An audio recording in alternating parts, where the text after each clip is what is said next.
The year was 1043, and in the small village of Vivar, nestled in the rolling hills of Castile, a child was born who would become the most legendary figure in Spanish history.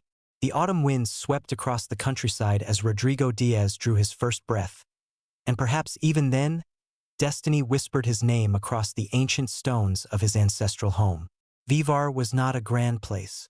It sat quietly in the shadow of Burgos, the capital of the emerging Kingdom of Castile, a modest settlement where stone houses clustered around a simple church and the morning mist clung to the valleys like the memories of old kings. Here, in this unremarkable corner of medieval Spain, lived the Díaz family, minor nobility, landholders who traced their lineage back through generations of Christian knights who had fought the long war against the Moorish kingdoms of Al-Andalus. Rodrigo's father, Diego Lainez, was what the people called an infanzon, a member of the lesser nobility, a man who held land by right of sword and service to his king. Diego was known throughout the region as a man of unshakable honor, the kind of person who would rather face death than break his word. His reputation stretched beyond the borders of his modest estates, and when disputes arose between neighbors, it was often Diego Lainez they sought to arbitrate their differences. He possessed that rare quality that medieval society valued above all others: complete, unwavering loyalty to his lord. The boy Rodrigo grew up hearing tales of his grandfather's deeds, stories passed down through winter evenings by the great hearth of the family manor. These were not gentle children's stories, but accounts of real battles, real bloodshed, real courage tested against impossible odds. His grandfather had ridden with the legendary Count of Castile, Fernan Gonzalez, who had won independence for their county through guile, determination, and an almost supernatural ability to unite the fractious Castilian nobles under a single banner. From his earliest years, Rodrigo absorbed the code that governed his family's existence. Honor was not merely a word, it was a living thing that required constant tending, like a fire that could never be allowed to die. A man's word was his bond, more valuable than gold or land. Loyalty to one's lord was absolute, even unto death. These principles were not taught through lectures or books, but demonstrated daily in how his father conducted himself, how he spoke to his men, how he treated both friend and enemy. The landscape of Rodrigo's childhood was one of constant, low-level warfare. This was the Spain of the Reconquista, where Christian kingdoms gradually pushed southward against the fragmented Muslim emirates that had once dominated the entire peninsula. But it was not the grand, unified crusade that later chroniclers would describe. Instead, it was a complex web of shifting alliances, where Christian kings might ally with Muslim emirs against other Christian rivals, where yesterday's enemy became today's ally based on the intricate calculations of politics and survival. The young Rodrigo learned to ride almost before he could walk properly. In the courtyard of his father's manor, he practiced with wooden swords, his small hands learning the weight and balance of weapons that would become extensions of his own body. He studied the movements of his father's knights, watching how they carried themselves, how they moved with their horses, how they transformed from men into something approaching mythical beings when they donned their armor and took up their lances. But warfare was only one aspect of his education. Diego Lainez ensured that his son learned to read and write in Latin, skills that were rare even among the nobility of that time. The boy studied the chronicles of past kings, the lives of saints, and most importantly, the legal codes that governed the relationships between lords and vassals.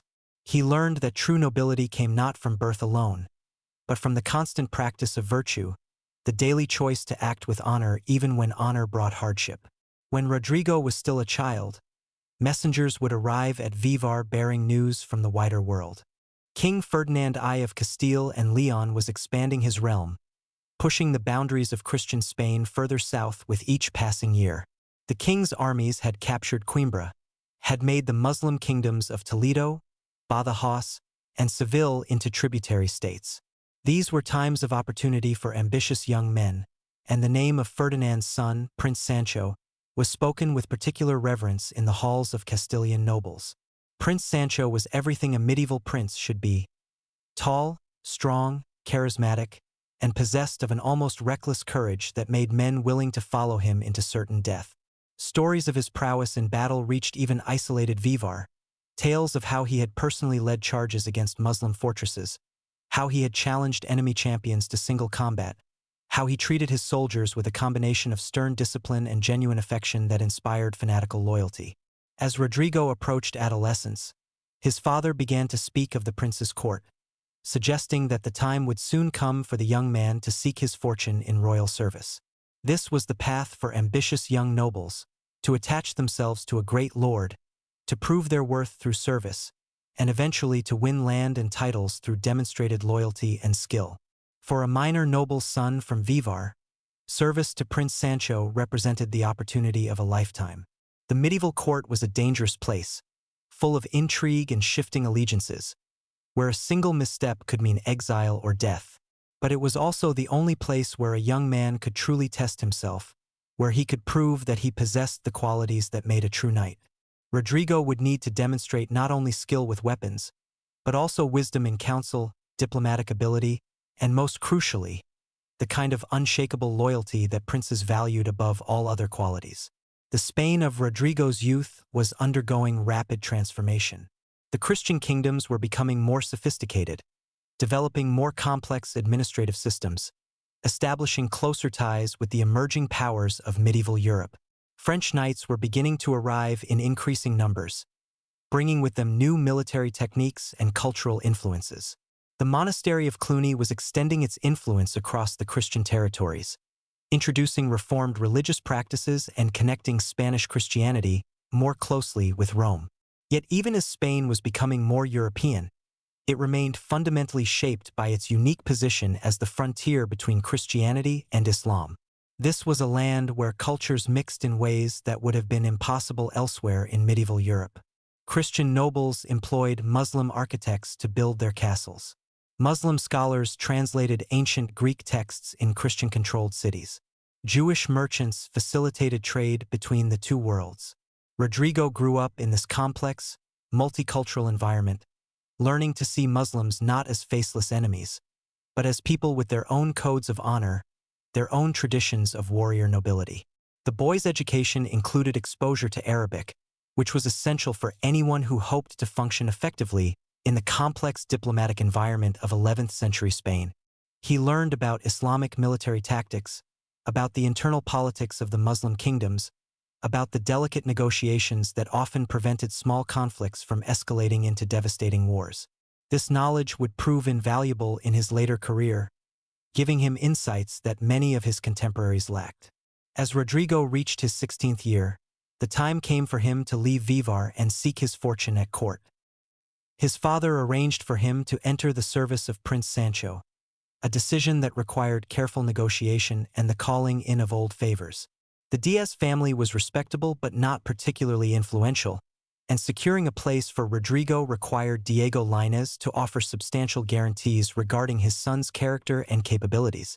The departure from Vivar was both ceremonial and deeply personal. Rodrigo knelt before his father to receive the paternal blessing, a solemn moment that bound him to uphold his family's honor regardless of what challenges he might face. His mother, Teresa, gave him a ring that had belonged to his grandfather, a simple band of silver that carried the weight of family tradition. The servants and retainers gathered to see their young lord depart, many of them having watched him grow from a small child into a promising young knight. The journey to the royal court was itself an education. Rodrigo traveled with a small retinue, his armor-bearer, a trusted servant, and an older knight who served as both guide and guardian. They followed ancient Roman roads that crossed the Castilian plateau, stopping at monasteries and noble houses along the way. Each stop provided opportunities to observe different customs, to hear news from other parts of the kingdom, to understand the complex network of relationships that held medieval society together. The court of Prince Sancho was located in various cities depending on the political and military situation, but when Rodrigo arrived, it was established in Zamora, an ancient fortress city that controlled important crossings of the Duero River.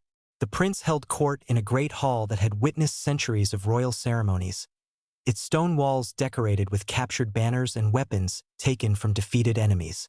Here, young men from across Castile and Leon gathered to serve their future king, each hoping to distinguish himself and win the prince's favor. Rodrigo's first months at court were a period of intense observation and careful positioning. He needed to learn the complex hierarchy that governed royal service, to understand which courtiers possessed real influence and which were merely decorative figures. He had to master the subtle arts of medieval diplomacy, learning when to speak and when to remain silent, how to offer counsel without appearing presumptuous, how to display his skills without arousing jealousy among his peers. The prince's household included young men from the most powerful families in the kingdom, future counts and lords who would someday control vast territories and command armies in their own right. Among these future magnates, Rodrigo had to prove that a minor noble's son from an obscure village could stand as their equal. He did this not through boasting or political maneuvering, but through the simple expedient of demonstrating superior skill at every opportunity. In the training yards where the young knights practiced their martial skills, Rodrigo quickly established himself as exceptional. His horsemanship was superb, the product of years of practice in the rough country around Vivar. His sword work combined technical precision with an almost intuitive understanding of combat dynamics. Most importantly, he possessed that indefinable quality that marked natural leaders, the ability to remain calm under pressure, to make quick decisions in chaotic situations, to inspire confidence in others through his own unshakable self-assurance. Prince Sancho noticed the young man from Vivar almost immediately. The prince was himself an exceptional warrior and recognized quality when he saw it. More than skill with weapons, however, Sancho was impressed by Rodrigo's character. The young knight never spoke ill of his colleagues, never engaged in the petty intrigues that characterized court life, and demonstrated the kind of absolute loyalty that princes found invaluable. When Rodrigo gave his word, that word was kept regardless of personal cost. The relationship between Sancho and Rodrigo developed gradually, built on mutual respect and shared values. The prince began to rely on the young knight for increasingly important tasks, carrying messages to other nobles, participating in diplomatic missions, serving as his personal representative in matters that required both discretion and authority. Rodrigo performed each assignment with such competence that his reputation began to spread beyond the immediate circle of the royal court. The first real test of Rodrigo's abilities came when Prince Sancho decided to challenge the established order of succession that his father, King Ferdinand, had arranged. According to the king's will, the realm was to be divided among his three sons. Sancho would receive Castile, Alfonso would get Leon, and Garcia would rule Galicia. Additionally, their sisters were to receive the important cities of Zamora and Toro as independent lordships.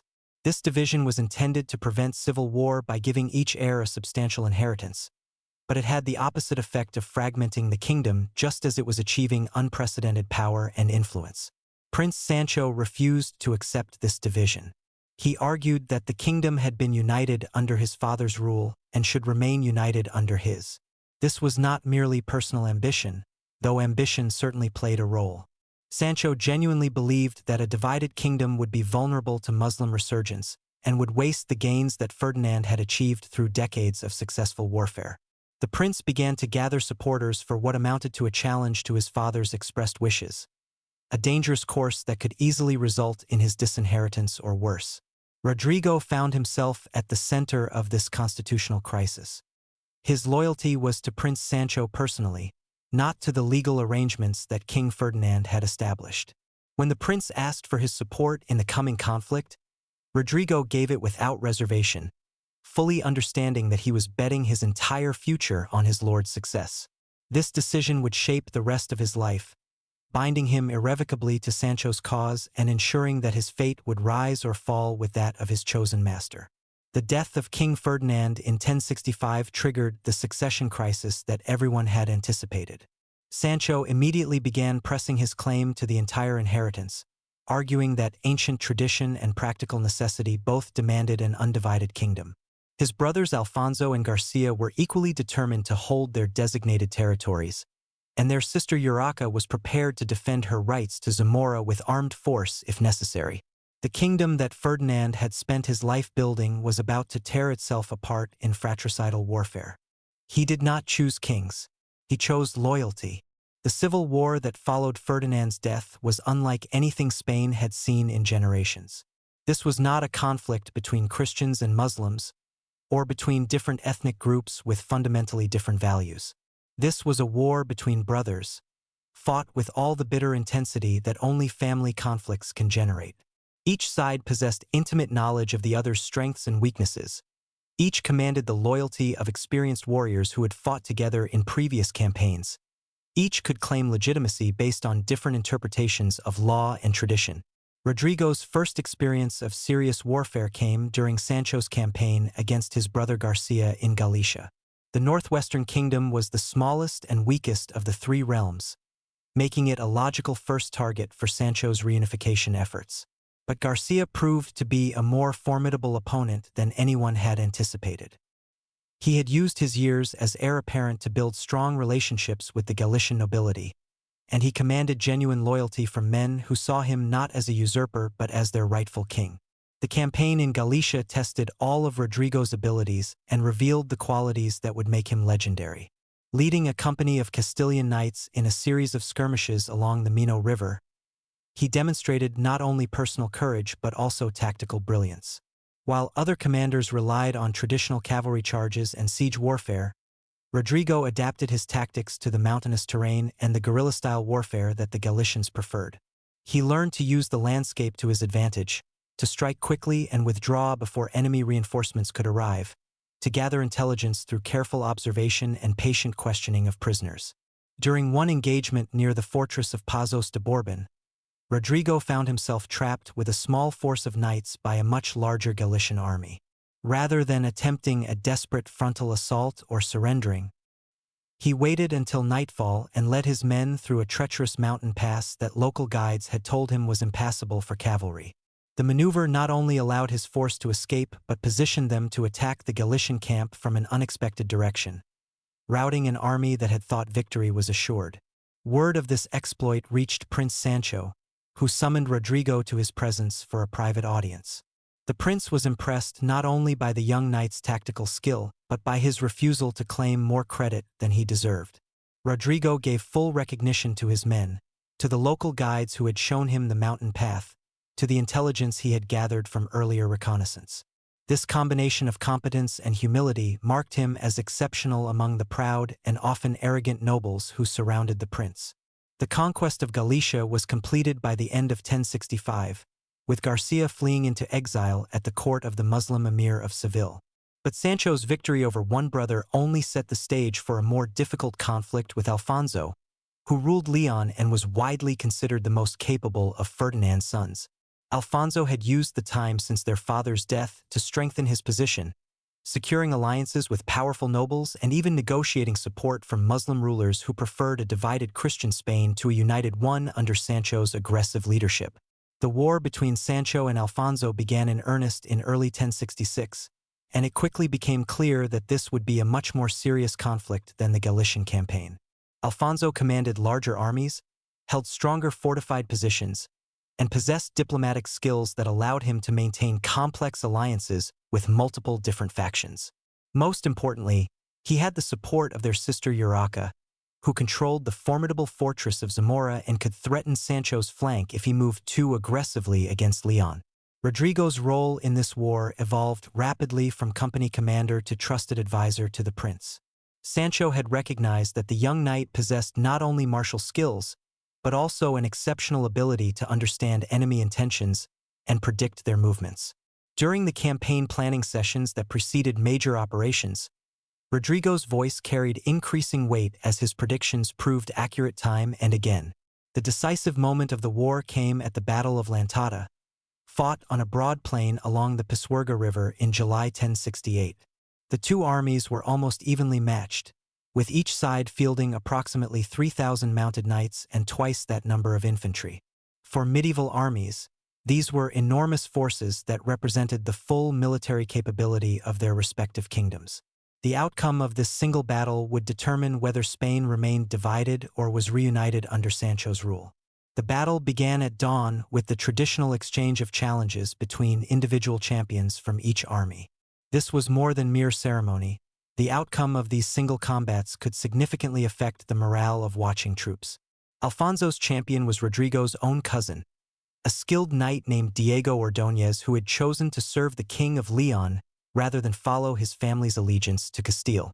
The irony of this matchup was not lost on either army, and both sides watched in tense silence as the two knights prepared for combat. The fight between the cousins was brief but decisive.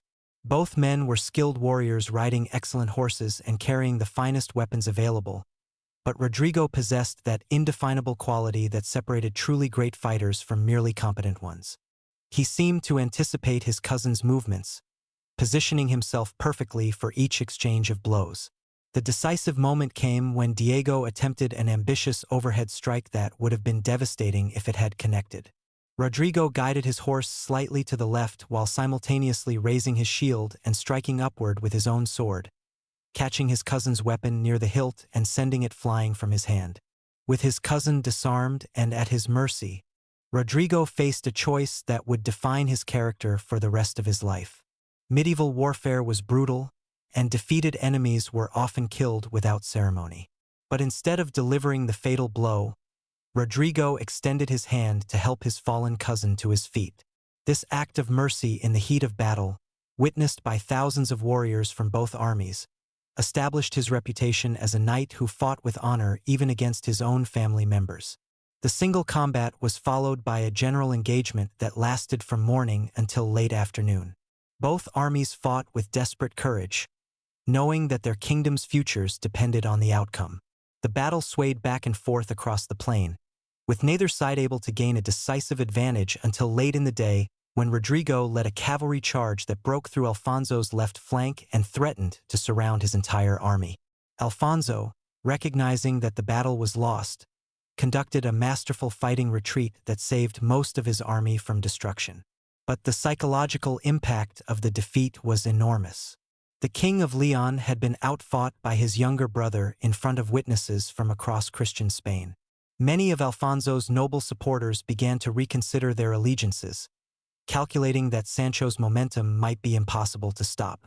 In recognition of his crucial role in the victory at Lantada, Prince Sancho granted Rodrigo the title of Campeador, champion, a designation that officially recognized him as the premier knight in the Castilian army. This was an extraordinary honor for someone so young and of relatively modest birth, but no one who had witnessed Rodrigo's performance questioned his right to the title. He had demonstrated not only exceptional skill in individual combat but also the ability to lead large formations in battle and to inspire ordinary soldiers to fight beyond their normal capabilities. The title of Campeador came with substantial material rewards, including grants of land that transformed Rodrigo from a minor noble into a significant landholder. But more importantly, it established his position as one of the most influential figures in the kingdom, someone whose advice would be sought on military and political matters affecting the entire realm. At an age when most knights were still proving themselves in minor skirmishes, Rodrigo had become one of the premier military leaders in Christian Spain. The war with Alfonso continued for several more years, but the Battle of Lantada had essentially decided its outcome. Alfonso's position became increasingly untenable as nobles defected to Sancho's cause, and his military resources were steadily depleted by ongoing campaigns. The final blow came when Garcia, the exiled king of Galicia, was assassinated by agents working for the Emir of Seville, eliminating any possibility that he might return to complicate the succession question. In 1071, Alfonso finally accepted the inevitable and agreed to negotiate a surrender that would allow him to retain some dignity while acknowledging Sancho as king of a reunited Leon and Castile. The terms were generous. Alfonso would retain certain territories as a vassal and would be guaranteed personal safety and the right to maintain a household appropriate to his royal birth. For Rodrigo, who had played such a crucial role in achieving this victory, the reunification represented the culmination of years of loyal service and the foundation for what promised to be a brilliant career in royal service. But even as the brothers negotiated the terms of Alfonso's submission, their sister Urraca remained defiant in Zamora.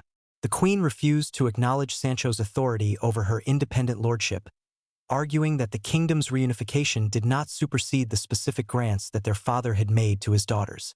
Her position was legally defensible and politically astute. By maintaining her independence, she provided a rallying point for nobles who remained opposed to Sancho's rule, while also keeping alive the possibility that political circumstances might change in the future. Sancho's decision to besiege Zamora in 1072 would prove to be the most fateful choice of his reign. The fortress city was extremely well defended, perched on a rocky outcrop above the Duero River and surrounded by walls that had been strengthened repeatedly over the centuries. More importantly, Urraca commanded the loyalty of the city's population and had accumulated substantial resources that would allow her to withstand a prolonged siege. Rodrigo counseled against the siege, arguing that Zamora's capture was not worth the resources it would require or the risks it would entail. He pointed out that Urraca's independence did not seriously threaten Sancho's authority, and that the king's energy would be better spent consolidating control over his newly reunified kingdom or launching campaigns against Muslim territories where victory would bring both glory and material rewards. But Sancho was determined to complete the reunification that he had begun, to eliminate the last challenge to his authority within the family inheritance. The siege of Zamora dragged on for months, with neither side able to gain a decisive advantage. Sancho's army was large enough to surround the city and prevent supplies from reaching the defenders, but the fortifications were too strong to be taken by assault. Meanwhile, Urraca's forces conducted a skillful defense that inflicted steady casualties on the besiegers while conserving their own strength for crucial moments when aggressive action might break the siege entirely. It was during this prolonged and increasingly frustrating siege that the event occurred that would transform Rodrigo's life and alter the course of Spanish history. On December 7, 1072, King Sancho II of Castile and Leon was assassinated outside the walls of Zamora by a knight named Velito Dolfos, who had pretended to defect from the city's garrison and had gained access to the king during what appeared to be a routine reconnaissance of the siege lines.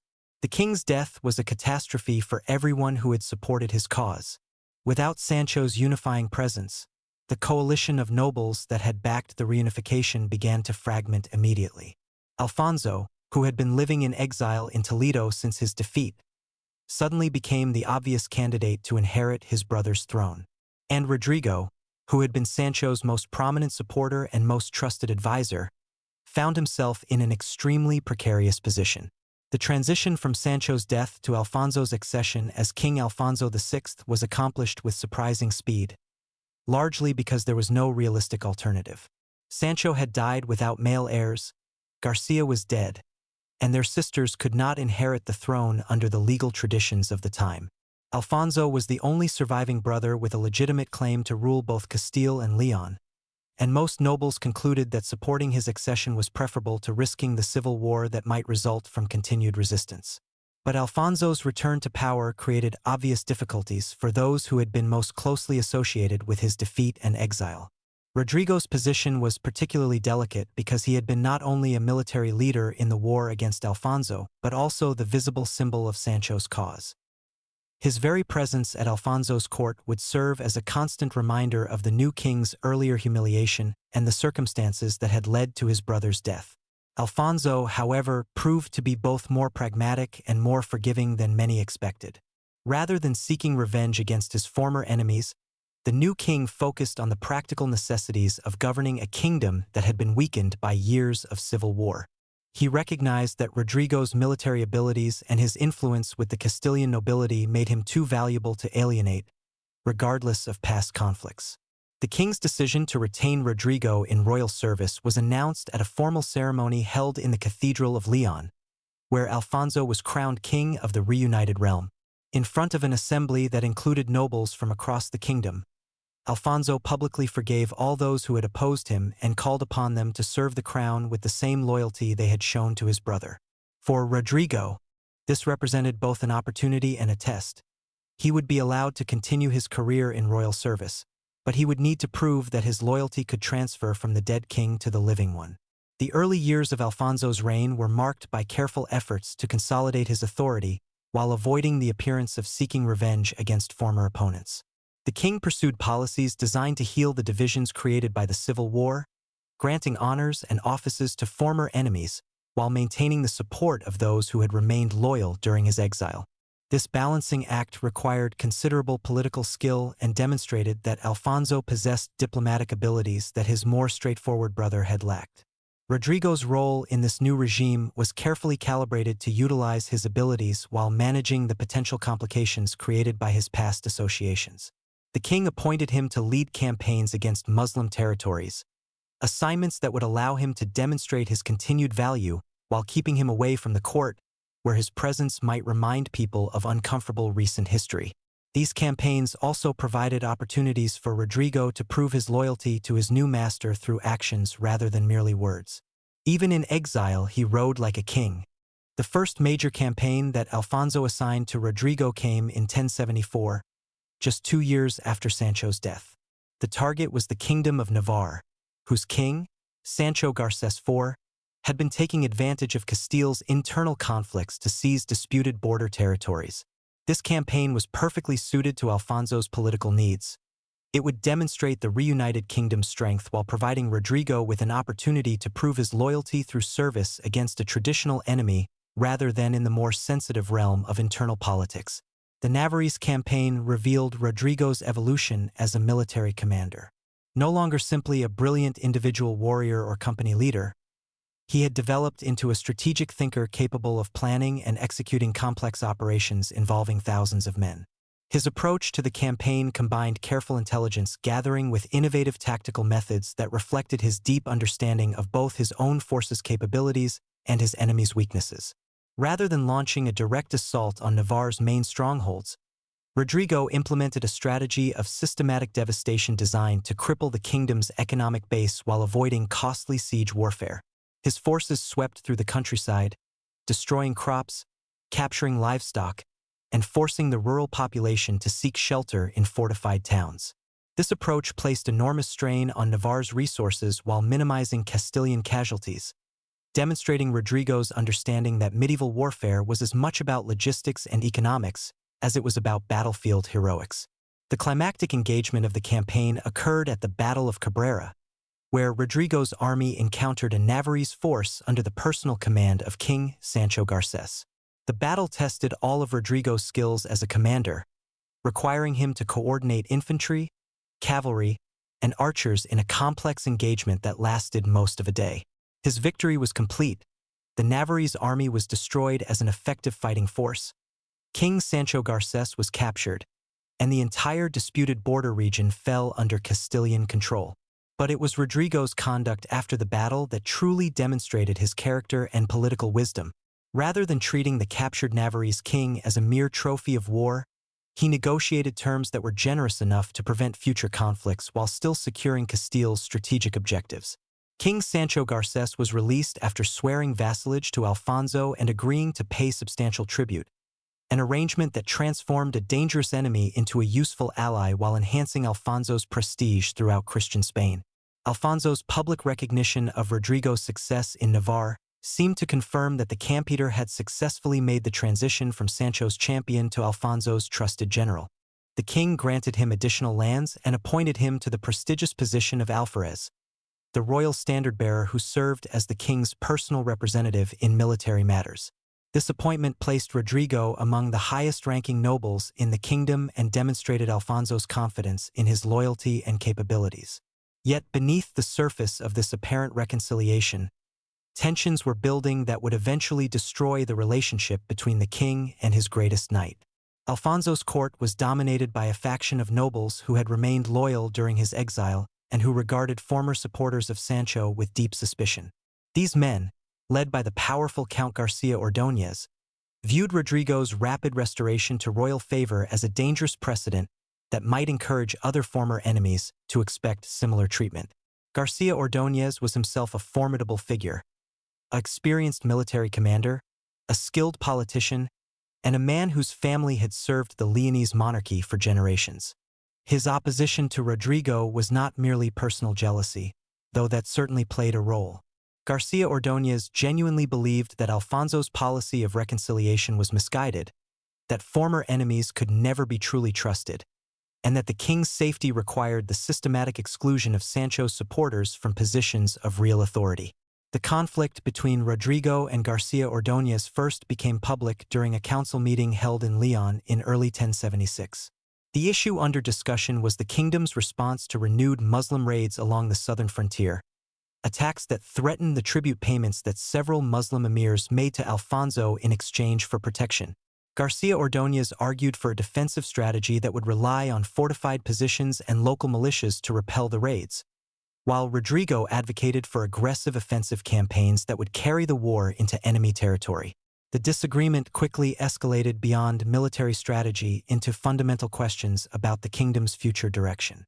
Garcia Ordóñez represented a conservative faction that favored consolidation of existing gains and careful management of relationships with Muslim allies, while Rodrigo spoke for those who believed that Christian Spain should pursue aggressive expansion that would ultimately drive Muslim power from the peninsula entirely. These were not merely tactical differences but competing visions of what the kingdom should become. Alfonso found himself caught between these two approaches, each of which offered significant advantages and serious risks. Garcia Ordóñez's defensive strategy would minimize casualties and preserve the kingdom's resources, but it might also be seen as weakness that would encourage further Muslim aggression. Rodrigo's offensive approach promised greater territorial gains and enhanced prestige, but it would require enormous expenditures of money and manpower that the kingdom might not be able to sustain. The king's initial decision seemed to favor Rodrigo's approach. Alfonso authorized a major campaign against the Emirate of Toledo, whose ruler had fallen behind in his tribute payments and was rumored to be negotiating alliances with other Muslim powers. The campaign would be led jointly by Rodrigo and Garcia Ordóñez, an arrangement that Alfonso hoped would force the two rivals to cooperate while preventing either from claiming exclusive credit for any victories that might be achieved. The joint command proved to be a disaster from the beginning.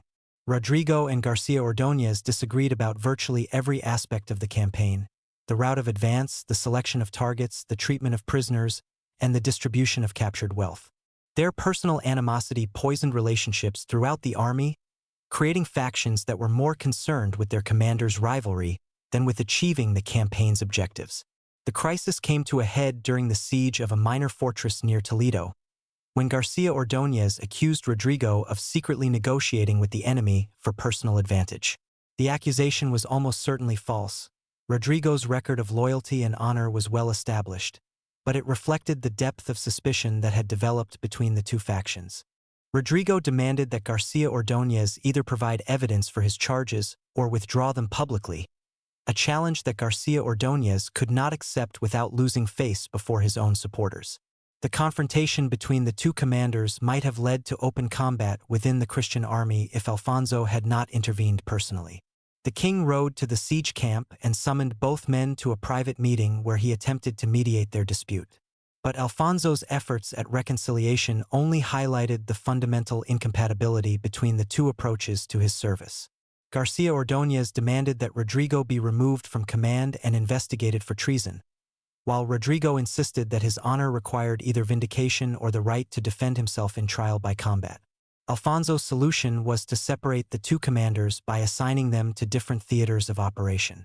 Garcia Ordóñez would continue the Toledo campaign with most of the army, while Rodrigo would take a smaller force to deal with raids emanating from the Emirate of Seville.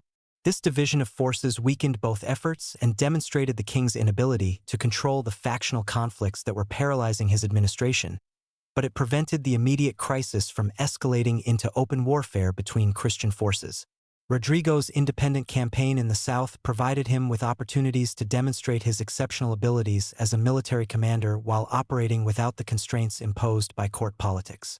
Leading a force of approximately 500 knights and 2,000 infantry, he implemented a strategy of rapid movement and surprise attacks that kept enemy forces off balance while minimizing his own casualties. His tactics were perfectly adapted to the conditions of frontier warfare, where success depended more on speed and intelligence than on the massive set-piece battles that characterized major campaigns. The highlight of this southern campaign came at the Battle of Cabra, fought in November 1079 against a coalition of Muslim forces led by the Emir of Granada and several subordinate commanders. Rodrigo found himself significantly outnumbered. His 2,500 men faced an enemy army estimated at over 4,000, but he compensated for this disadvantage through superior tactical positioning and brilliant exploitation of terrain features. The battle was fought in broken country that favored the smaller, more disciplined Christian force. Rodrigo positioned his men on a series of low hills that commanded the surrounding area, forcing the Muslim forces to attack uphill while exposed to concentrated archery fire. When the enemy assault reached its climax, Rodrigo led a cavalry charge that broke through their center and scattered their entire army. The victory was so complete that organized Muslim resistance in the region collapsed for several months. More importantly for Rodrigo's future, The Battle of Cabra resulted in the capture of several prominent Muslim nobles, including the Count of Granada and 2 of his sons. These prisoners represented enormous potential value. Their ransoms could fund military operations for years, while their release could be negotiated for political concessions that would enhance Alfonso's position throughout southern Spain. Rodrigo's handling of these valuable captives would become a crucial factor in his eventual downfall. Medieval warfare operated according to well-established customs regarding the treatment of prisoners and the distribution of captured wealth. Generally, prisoners taken by a military commander operating under royal authority belonged to the crown, while lesser captives and movable property could be retained by individual soldiers according to complex hierarchical arrangements. Rodrigo's situation was complicated by the fact that he was operating independently with his own forces, which gave him stronger claims to the fruits of victory, but he was still technically serving under Alfonso's ultimate authority. Rodrigo's decision was characteristically honorable but politically naive. He sent word to Alfonso describing his victory and offering to turn over his most valuable prisoners to the royal treasury. But he requested permission to retain enough of the ransom money to pay his soldiers and cover the expenses of his campaign. This proposal was entirely reasonable according to military custom, but it provided Rodrigo's enemies with an opportunity to question his loyalty and his financial integrity. Garcia Ordóñez and his allies seized upon Rodrigo's message as evidence of the treasonous tendencies they had long suspected. They argued that the Campeador was essentially establishing himself as an independent warlord who acknowledged royal authority only when it suited his purposes. More damaging still, they suggested that his offer to share the ransoms was merely a cover for his intention to keep the vast majority of the wealth for himself while giving Alfonso just enough to avoid open accusations of theft. These accusations reached Alfonso at a time when his own position was under pressure from multiple directions. The campaign against Toledo had stalled without achieving significant results. Muslim raids were increasing along other sections of the frontier, and several important nobles were questioning whether the king possessed the strength and decisiveness necessary to defend the kingdom effectively. In this context, any appearance of disloyalty or insubordination by his most prominent general represented a serious threat to royal authority. Alfonso's response revealed the fundamental weakness in his relationship with Rodrigo. Rather than defending his general against what were obviously politically motivated accusations, the king chose to distance himself from the controversy by ordering an investigation into Rodrigo's conduct. This investigation would be conducted by a panel of nobles that included several of Rodrigo's known enemies, virtually guaranteeing a hostile verdict regardless of the actual facts of the case. The formal charges against Rodrigo were carefully crafted to be difficult to refute while stopping just short of explicit accusations of treason. He was accused of exceeding his authority by negotiating independently with enemy forces, of failing to provide complete and accurate reports of his military activities, and of misappropriating royal property in the form of prisoners and ransom money. Each charge contained enough truth to make denial difficult while ignoring the context that would have justified Rodrigo's actions. The trial, if it could be called that, was conducted according to procedures that made a fair verdict impossible. Rodrigo was not permitted to confront his accusers directly or to present witnesses who might have contradicted the charges against him. The panel of judges consisted entirely of men who had political or personal reasons to find him guilty, and the entire process was structured to demonstrate Alfonso's authority rather than to establish the truth about Rodrigo's conduct. The verdict was a foregone conclusion, but its severity shocked even Rodrigo's enemies. Rather than simply removing him from command or imposing financial penalties, the panel recommended that he be stripped of all his offices and exiled from the kingdom. This extreme punishment reflected the depth of the factional hatred that had developed around Rodrigo's person and the desire of his enemies to eliminate him as a political force permanently. Alfonso's decision to accept this recommendation represented one of the great errors of his reign. By exiling his most capable general to satisfy the political demands of court factions, the king deprived himself of invaluable military expertise while creating a dangerous enemy who possessed both the motivation and the ability to cause serious damage to royal interests. The exile would also demonstrate to other nobles that royal favor was contingent not on competence or loyalty but on political maneuvering and factional allegiance. The formal proclamation of Rodrigo's exile was issued in May 1081. giving him 9 days to leave Castilian territory with his immediate household but prohibiting him from taking any substantial military force or significant quantities of portable wealth. This deadline was deliberately harsh, designed to humiliate the fallen favorite while preventing him from organizing resistance to the royal decree.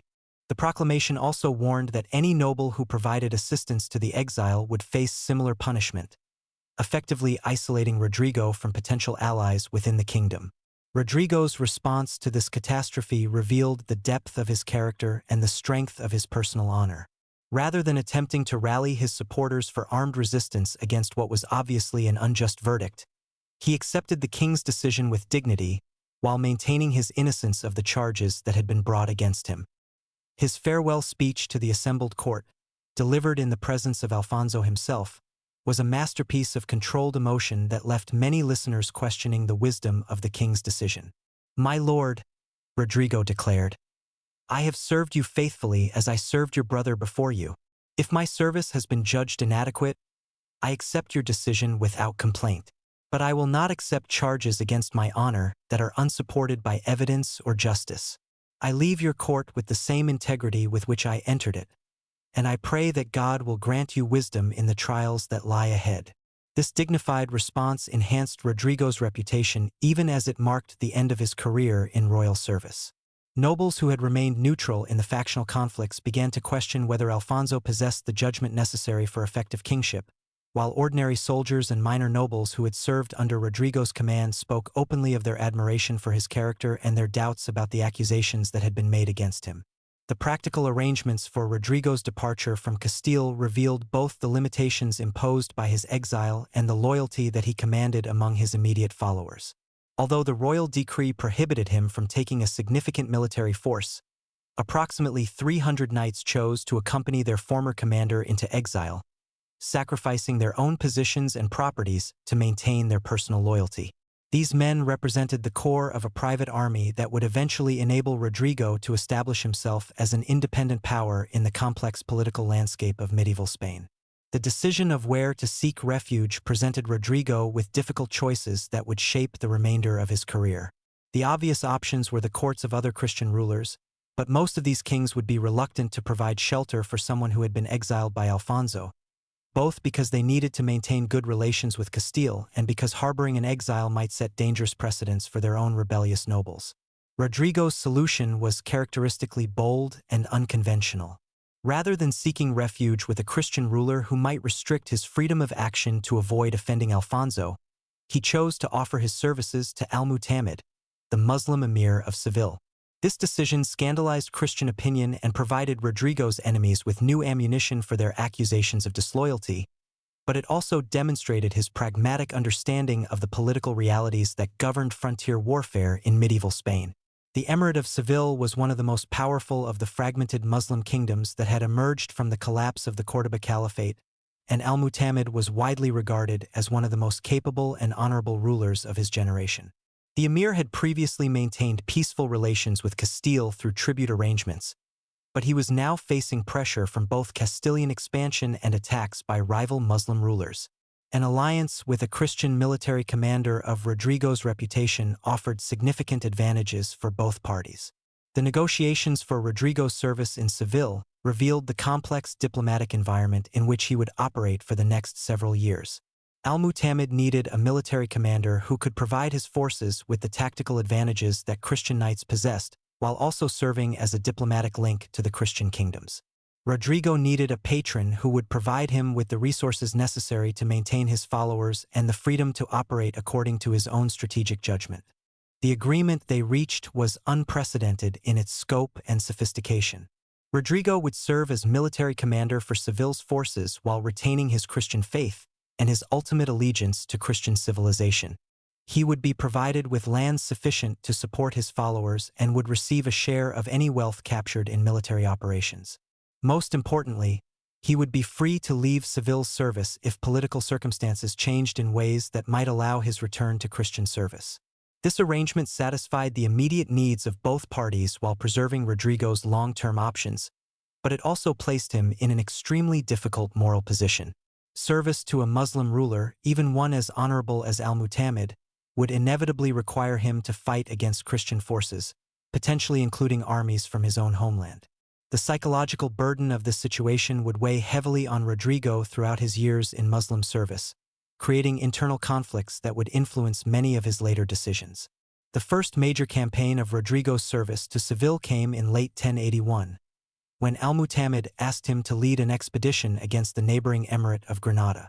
The conflict had its origins in a complex dispute over tribute payments and territorial boundaries, but it quickly escalated into a full-scale war that would test Rodrigo's abilities as a commander operating in an entirely different cultural and political environment. The Granada campaign demonstrated Rodrigo's remarkable adaptability as a military leader. Working with Muslim soldiers who followed different tactical traditions and religious practices, he developed new approaches to warfare that combined the heavy cavalry charges favored by Christian knights with the mobility and archery skills that characterized Muslim military doctrine. This synthesis of tactical traditions proved devastatingly effective against enemies who were prepared to face either Christian or Muslim forces, but not a hybrid army that employed both approaches simultaneously. The climactic battle of the Granada campaign was fought at Almodovar, where Rodrigo's forces encountered an army led by the Emir of Granada himself. The Muslim ruler had assembled a substantial coalition that included not only his own troops but also contingents from several allied emirates who were concerned about the implications of Christian military leadership in Seville's service. The outcome of this battle would largely determine whether Rodrigo's experiment in cross-cultural military service would succeed or fail. Rodrigo's victory at Almodovar was perhaps the most impressive of his entire career, demonstrating his ability to command troops whose language, religion, and cultural traditions differed completely from his own. His tactical approach combined careful reconnaissance with innovative battlefield arrangements that maximized the strengths of his diverse forces while minimizing their potential weaknesses. The battle itself was a masterpiece of coordination, with Christian knights, Muslim cavalry, and Andalusian infantry working together with precision that would have been remarkable even in armies with shared cultural backgrounds. The aftermath of the victory revealed Rodrigo's growing understanding of the complex political dynamics that governed Muslim Spain.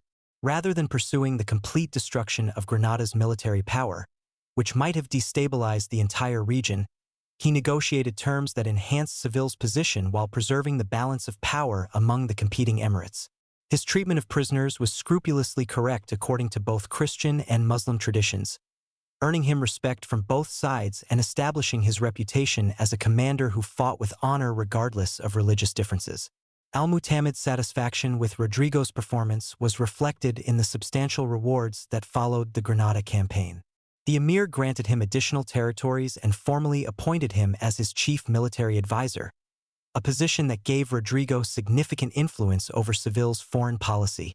More importantly, Al-Mu'tamid began to treat his Christian commander as a trusted friend rather than merely a hired soldier, developing a personal relationship that transcended the religious and cultural differences that might have divided them.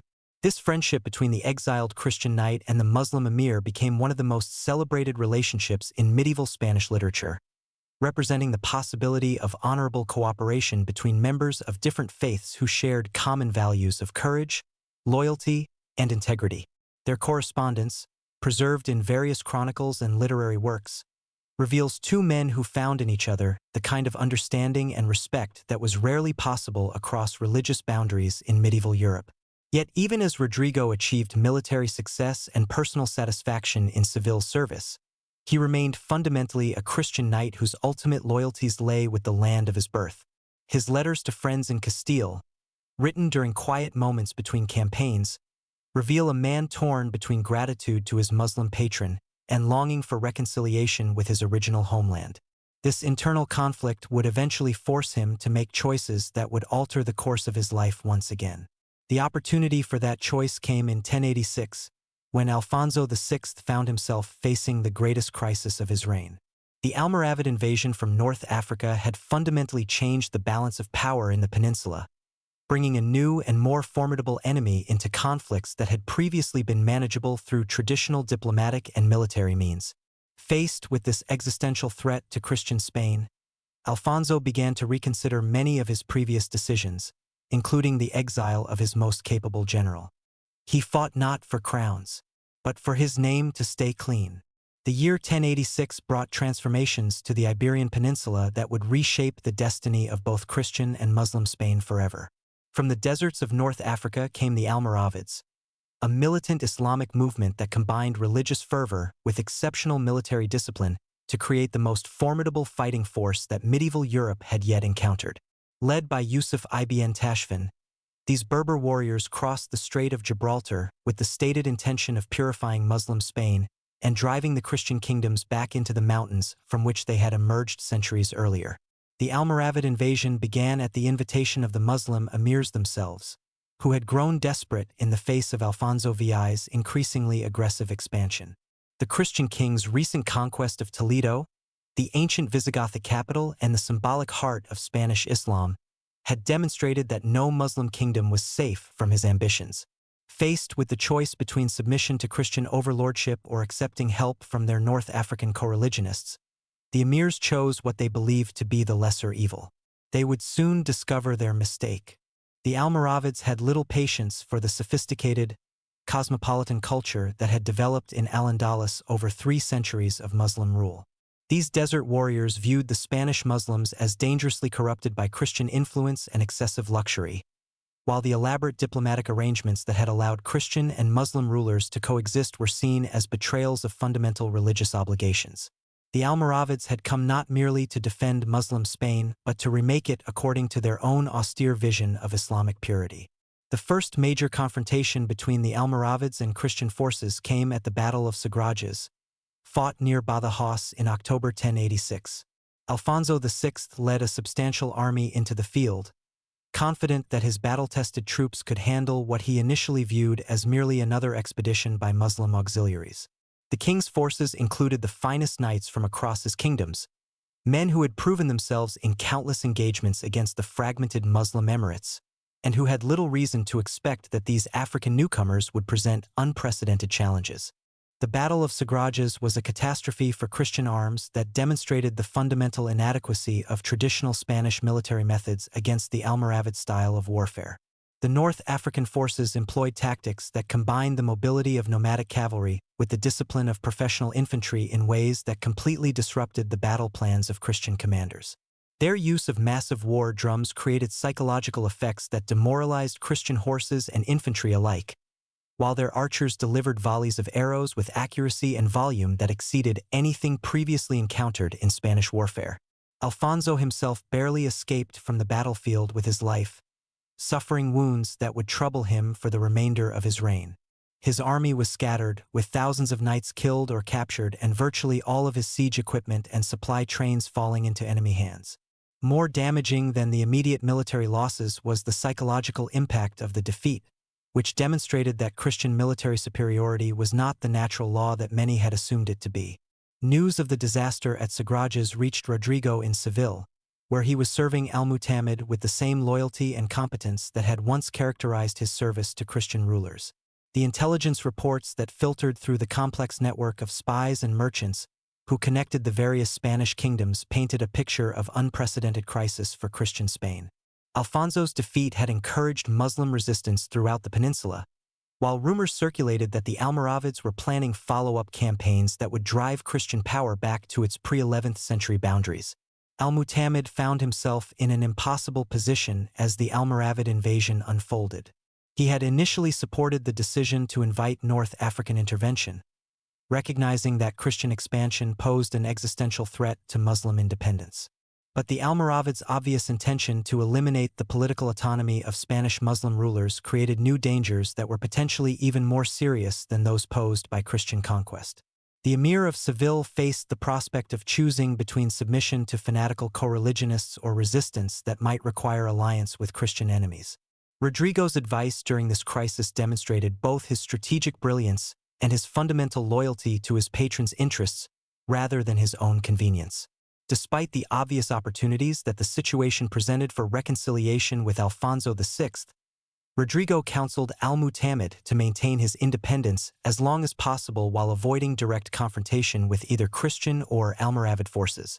This strategy required delicate diplomatic maneuvering and careful military positioning, but it offered the best hope for preserving Seville's autonomy in an increasingly polarized environment. The implementation of this strategy over the following months revealed Rodrigo's evolution into not merely a military commander, but a sophisticated political advisor capable of operating effectively in the complex diplomatic environment of medieval Spain. He negotiated secret agreements with several other Muslim emirs who shared al-Mu'tamid's concerns about Almoravid intentions, creating an informal coalition that could resist pressure from either direction. At the same time, he maintained unofficial contacts with Christian commanders who might serve as sources of intelligence about Alfonso's plans and intentions. This careful balancing act was disrupted in early 1087 when Yusuf ibn Tashfin demanded that al-Mu'tamid formally submit to Almoravid authority and contribute troops for a major campaign against Christian territories. The demand was accompanied by barely veiled threats about the consequences of refusal, making it clear that the Almoravids were prepared to treat recalcitrant Spanish Muslims as enemies deserving the same fate as Christian infidels. Al-Mu'tamid's response would determine not only his own fate but also that of Rodrigo and the hundreds of Christian knights who had followed him into exile.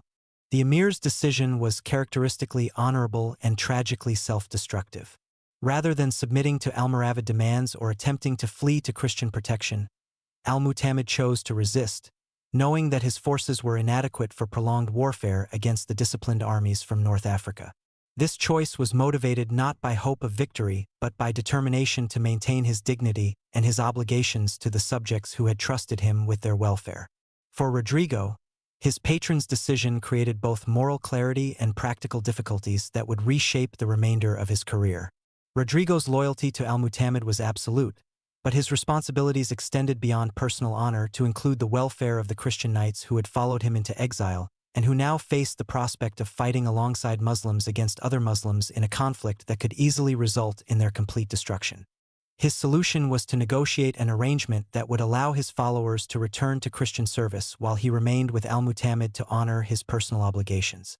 This decision required enormous personal sacrifice, as it meant abandoning the military force that had enabled his independence in exchange for the preservation of his honor. The formal dissolution of Rodrigo's private army occurred in a ceremony held in Seville's Great Mosque, where Al-Mu'tamid publicly released the Christian knights from their oaths of service and provided them with safe conduct to Christian territories. Many of these men wept openly as they departed, recognizing that they were abandoning a commander who had led them to victory after victory and who had shared both dangers and rewards with absolute fairness. Their departure left Rodrigo with only a handful of personal retainers, dramatically reducing his military capabilities while increasing his dependence on Al-Mu'tamid's protection. Meanwhile, in Christian Spain, Alfonso VI was struggling to rebuild his military forces while adapting to strategic realities that had been fundamentally altered by the Almoravid invasion. The traditional tactics that had served Christian armies well against fragmented Muslim emirates were proving inadequate against disciplined opponents who possessed superior numbers and innovative tactical methods. The king needed commanders who understood both Christian and Muslim military traditions, and who possessed the flexibility to develop new approaches to warfare against unprecedented challenges. Several of Alfonso's advisors, including some who had previously opposed Rodrigo's influence, began to suggest that the crisis justified reconsidering the campaign's exile. They argued that his experience in Muslim service had provided him with insights into enemy tactical methods that could prove invaluable in developing effective countermeasures. More pragmatically, they recognized that Rodrigo's proven ability to inspire fanatical loyalty among ordinary soldiers might be essential for rebuilding the morale of Christian forces that had been shattered by repeated defeats. The king's initial response to these suggestions was cautious to the point of paralysis. Alfonso understood that recalling Rodrigo would require him to admit error in the original exile decision, potentially undermining his authority with the noble factions that had supported that punishment. At the same time, the military situation was becoming increasingly desperate, with Almoravid forces advancing steadily northward while Christian resistance crumbled before their methodical campaigns. The king found himself trapped between political considerations that counseled caution and strategic necessities that demanded immediate action. The decision was finally forced by events in Seville, where Al-Mu'tamid's resistance to Almoravid demands had triggered a siege that would determine the fate of one of Muslim Spain's most important cities. Yusuf ibn Tashfin personally led the assault, bringing siege engines and technical expertise that the defenders could not match. As the city's walls were breached and its fall became inevitable, Rodrigo faced the most difficult choice of his career. He could die alongside his patron in a gesture of ultimate loyalty, or he could seek terms that might preserve his life for future service to causes that transcended personal honor. Al-Mu'tamid himself resolved Rodrigo's dilemma by commanding him to escape before the city's final fall.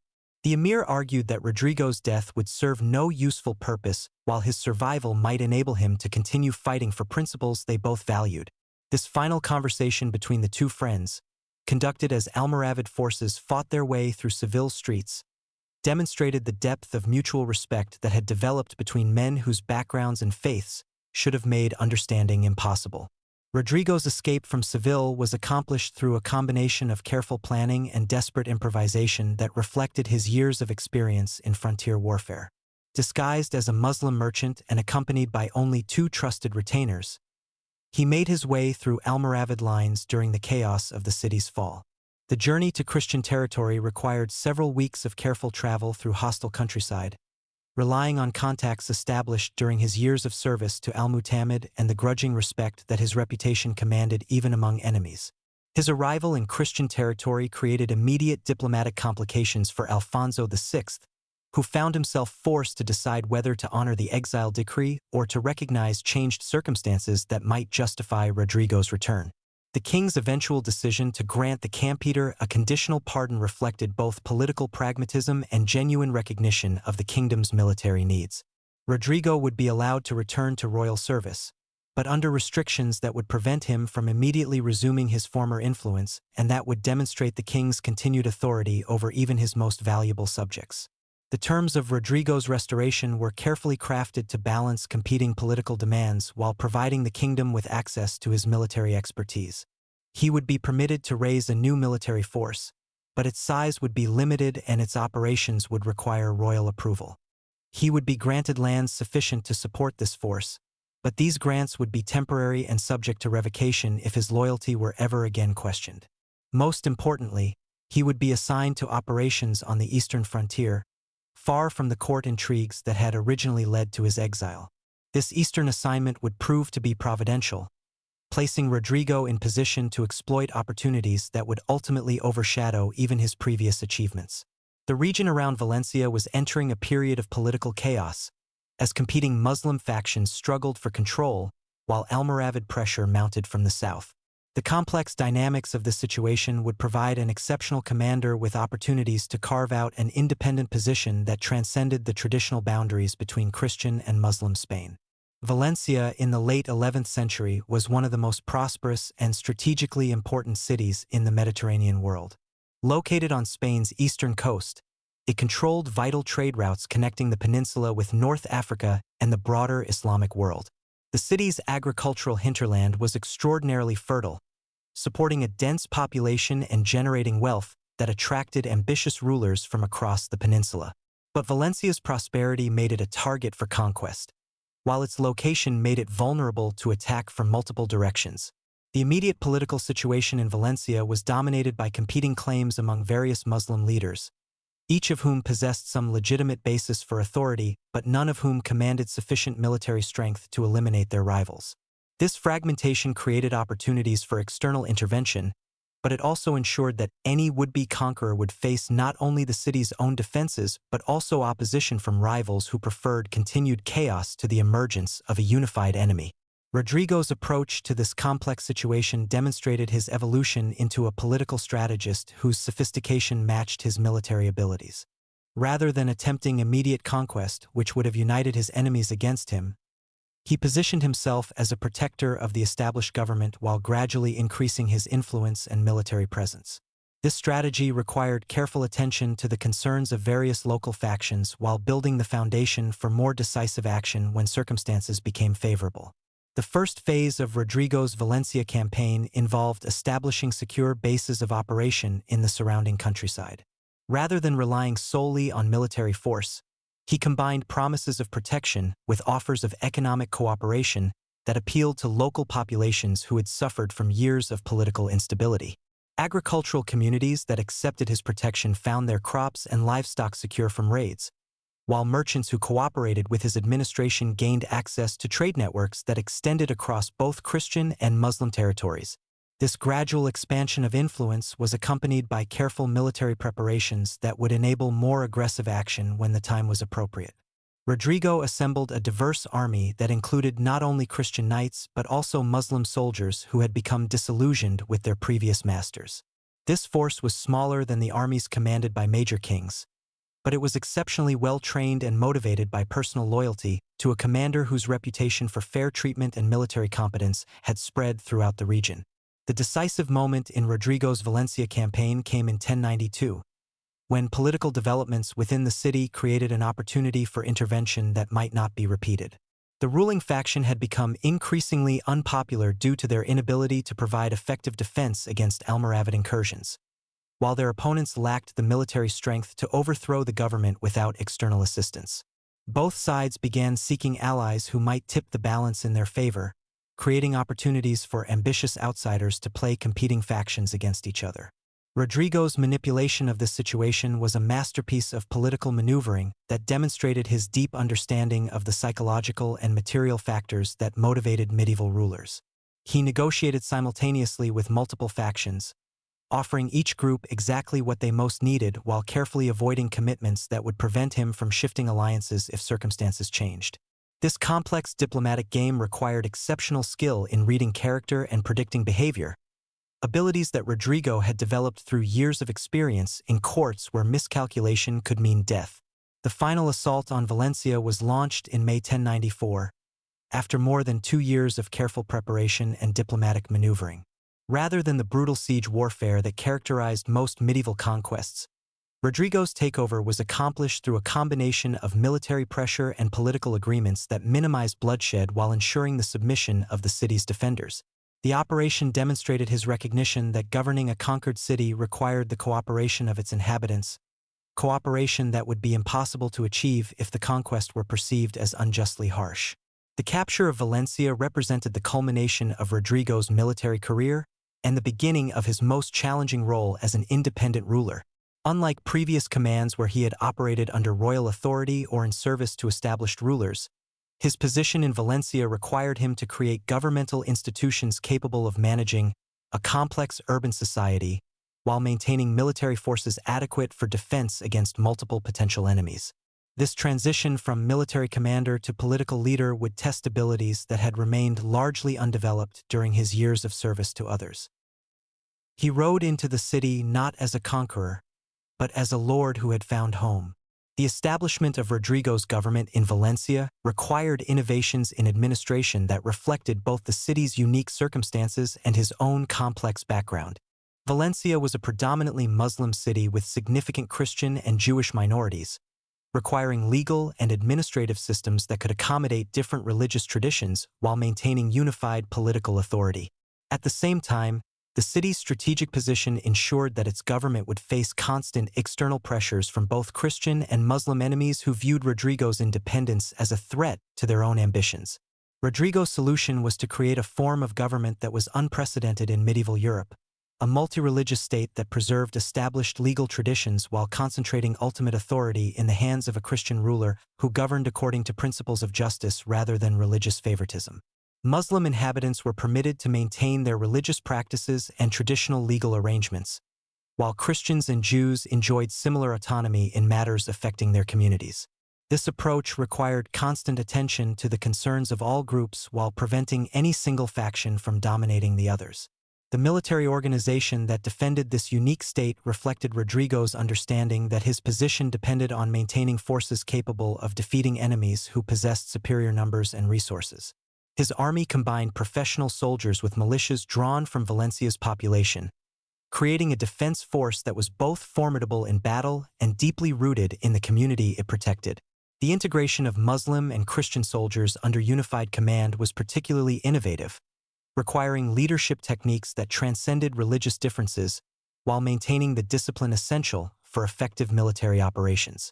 The economic policies implemented in Valencia demonstrated Rodrigo's recognition that military success required a prosperous civilian population capable of supporting the costs of defense. He reduced taxation levels that had been imposed by previous rulers while improving the efficiency of tax collection, generating increased revenues despite lower rates. Trade was encouraged through the establishment of secure commercial routes and the negotiation of agreements with merchants from across the Mediterranean world. Agricultural production was enhanced through investments in irrigation systems and the introduction of new crops that increased both productivity and diversification. These domestic achievements were all the more remarkable given the constant external pressures that Valencia faced throughout Rodrigo's reign. The Almoravids viewed his independent Christian state as an intolerable affront to Islamic unity and launched repeated campaigns designed to eliminate this anomaly from Muslim Spain. Alfonso VI, despite his formal reconciliation with Rodrigo, was clearly uncomfortable with his former vassal's independence and applied diplomatic pressure designed to force his submission to royal authority. Other Muslim rulers saw Valencia's prosperity as a tempting target for conquest, while Christian neighbors feared that Rodrigo's success might inspire similar independence movements within their own territories. Rodrigo's response to these pressures demonstrated the full range of his abilities as both a military commander and a political leader. When faced with direct military threats, he proved capable of defeating forces that significantly outnumbered his own through superior tactics and the exceptional motivation of troops who fought to defend their homes rather than merely to serve distant masters. When confronted with diplomatic challenges, he employed negotiation skills that enabled him to play potential enemies against each other while maintaining the alliance relationships necessary for survival. The most serious military challenge to Valencia's independence came in 1097, when Yusuf ibn Tashfin personally led a massive Almoravid army against the city in what was intended to be the final campaign to eliminate Christian rule from eastern Spain. The Almoravid force was the largest that had yet been assembled for operations in the peninsula, including not only veteran troops from North Africa, but also contingents from various Muslim Spanish kingdoms that had been coerced into supporting the effort. The siege of Valencia that followed would test every aspect of Rodrigo's leadership while determining whether his experiment in independent rule could survive against overwhelming odds. The siege lasted for 8 months, during which both attackers and defenders demonstrated exceptional skill and determination. The Almoravids employed sophisticated siege techniques that combined traditional methods with innovations borrowed from their experiences in North Africa and the Middle East. Their forces completely surrounded the city, cutting off all land-based supply routes while their naval allies blocked access from the sea. The siege engines they constructed were larger and more effective than anything previously seen in Spanish warfare, capable of breaching fortifications that had been considered impregnable. Rodrigo's defense of Valencia became legendary throughout medieval Europe as an example of how superior leadership and motivated troops could overcome seemingly impossible odds. His tactical innovations included the use of underground tunnels to attack enemy siege works, the employment of incendiary devices that destroyed siege engines, and the organization of coordinated sorties that inflicted devastating casualties on besieging forces. More importantly, his ability to maintain civilian morale during months of extreme hardship prevented the internal collapse that often doomed besieged cities regardless of their military capabilities. The turning point of the siege came when Rodrigo launched a carefully planned night attack that penetrated the Almoravid camp and resulted in the destruction of their primary siege train. This operation required precise coordination among multiple assault groups operating in complete darkness, demonstrating the exceptional training and discipline that Rodrigo had instilled in his forces. The psychological impact of this success was even greater than its immediate military benefits, convincing many Almoravid soldiers that they faced an opponent whose abilities transcended normal human limitations. Yusuf ibn Tashfin's decision to abandon the siege represented one of the great strategic errors of his career and a vindication of Rodrigo's defensive strategy. The Almoravid leader had committed enormous resources to an operation that he expected to conclude quickly, and the prolonged resistance had disrupted his broader strategic plans while demonstrating the limitations of his military methods. The withdrawal of Almoravid forces left Valencia more secure than ever before, while Rodrigo's reputation as an invincible defender attracted allies and deterred enemies throughout the region. The successful defense of Valencia established Rodrigo as one of the most respected rulers in medieval Europe, a man whose achievements transcended the religious and cultural boundaries that normally defined political relationships. Christian kings sought his advice on military matters while Muslim emirs respected his honor and diplomatic skill. His court became a center of learning where scholars from different traditions exchanged ideas, while his protection encouraged artistic and intellectual achievements that enriched European culture. Yet even as he enjoyed unprecedented success and recognition, Rodrigo remained fundamentally a warrior whose health and effectiveness were constantly threatened by the physical demands of his lifestyle. Years of campaigning in harsh conditions, numerous battle wounds, and the constant stress of command had taken their toll on a man who was now approaching his 60th year. The responsibilities of governing Valencia while maintaining its military defenses required energy and attention that became increasingly difficult to sustain.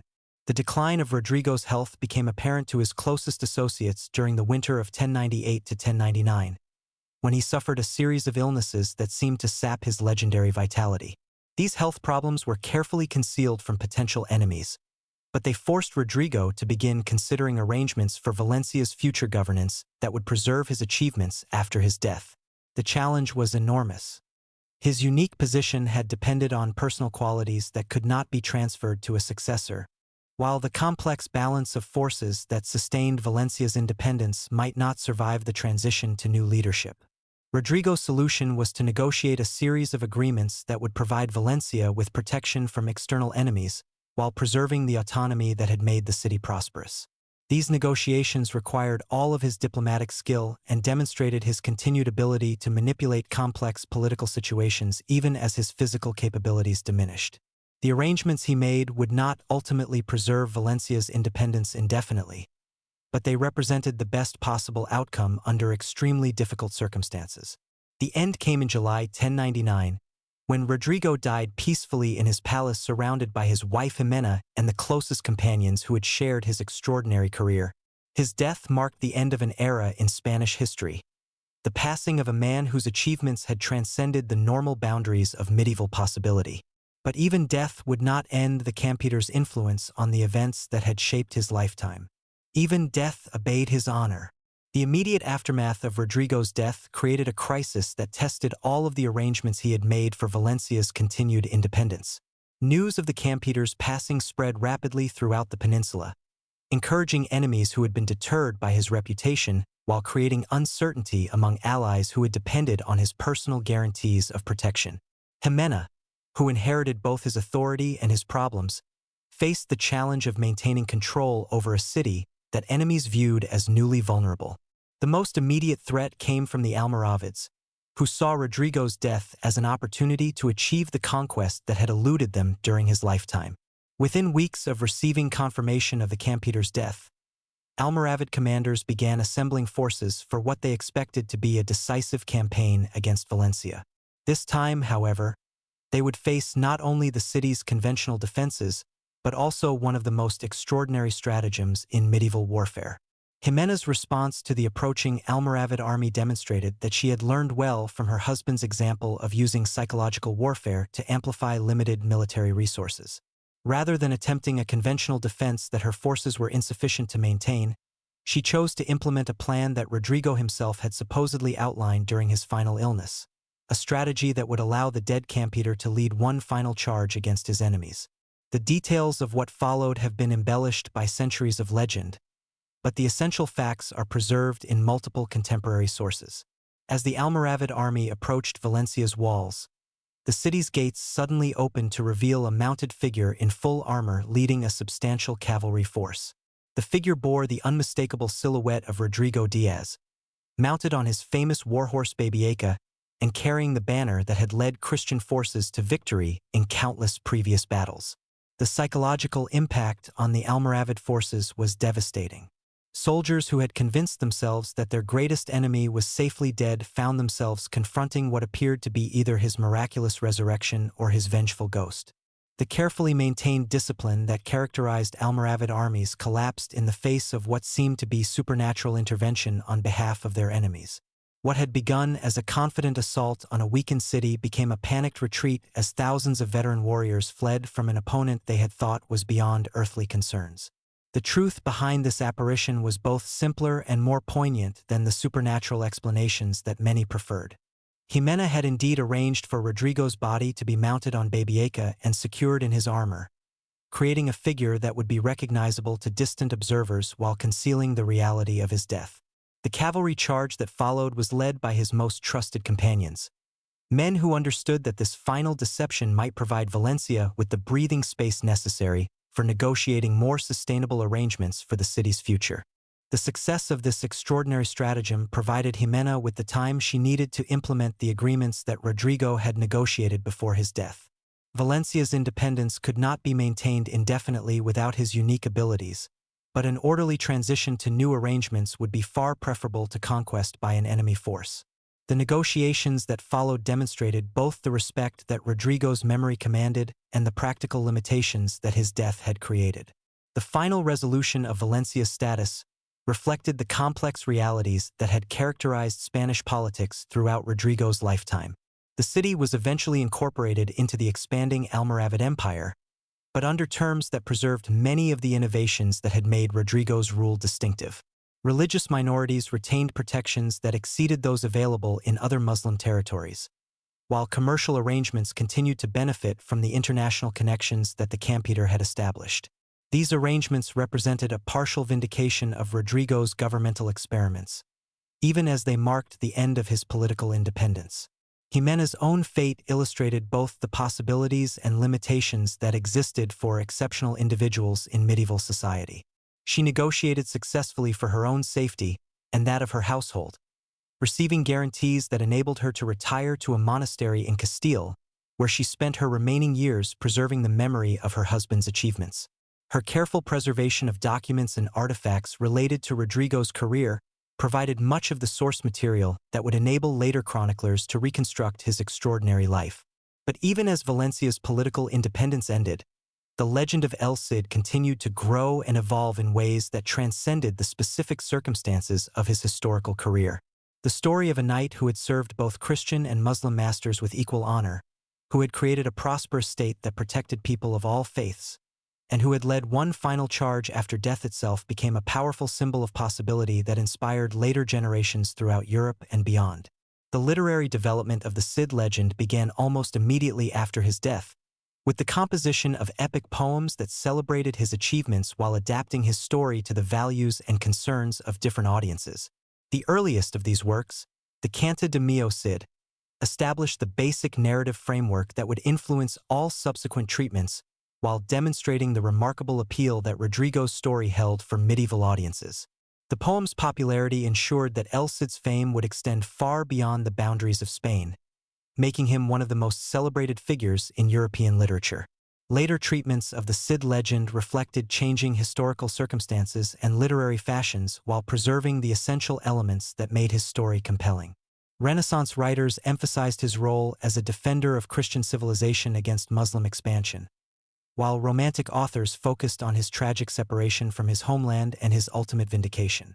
Each generation found new meanings in his story, while adding details that enhanced its dramatic impact. The historical reality of Rodrigo Díaz's career was remarkable enough without the embellishments that later legends would provide.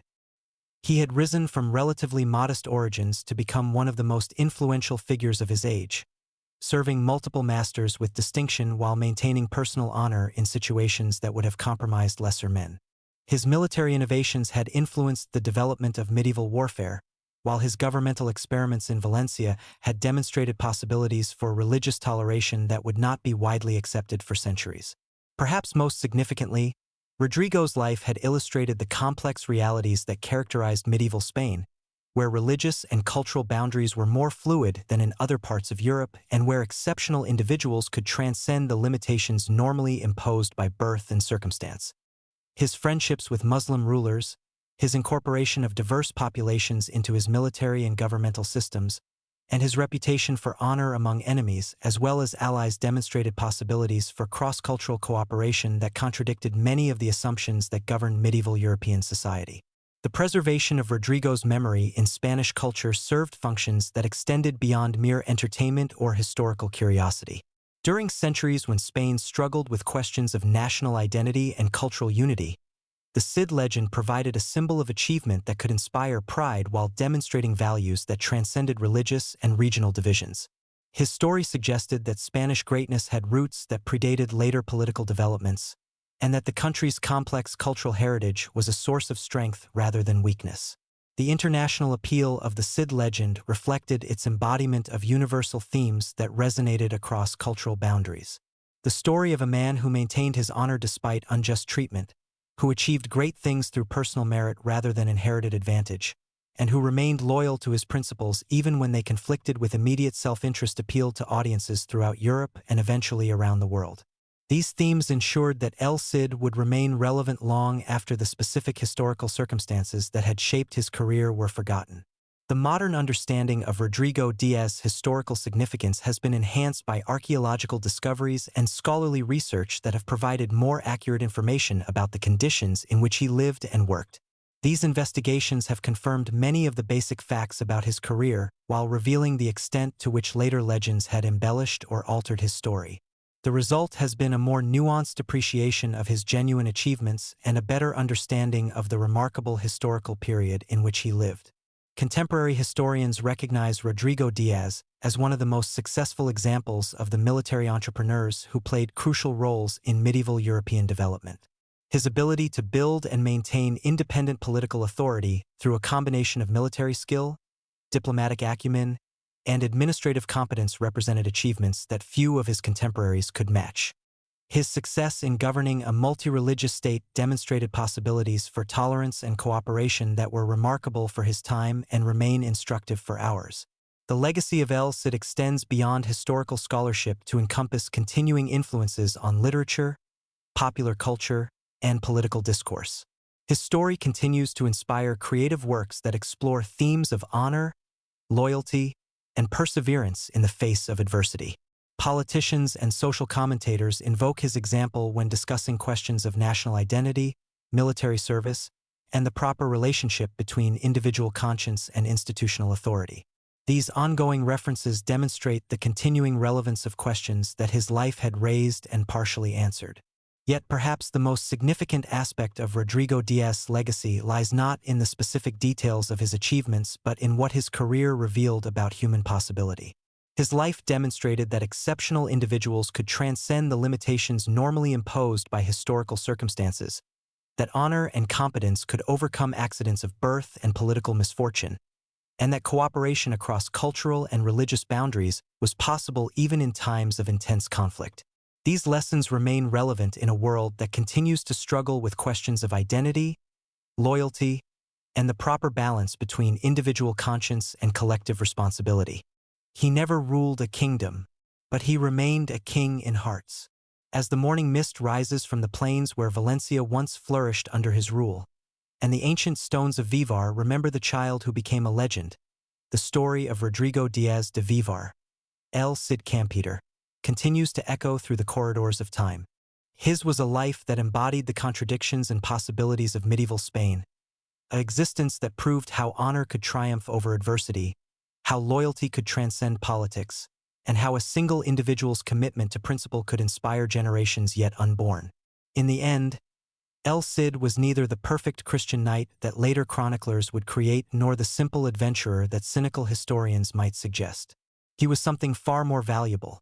A real man who faced impossible choices and found ways to maintain his integrity while serving causes larger than himself. His story reminds us that greatness is not measured by the crowns one wears or the kingdoms one rules, but by the quality of the choices one makes when tested by the storms of history. The wind still blows across the Spanish plains where he rode, carrying whispers of a time when a man's word was his bond and honor was worth more than gold. And in that wind, those who listen carefully can still hear the echo of hoofbeats, as El Cid rides on through the endless landscape of human memory, a king who never ruled a kingdom, but who reigns forever in the realm of legend. Even in death, he rode one last time.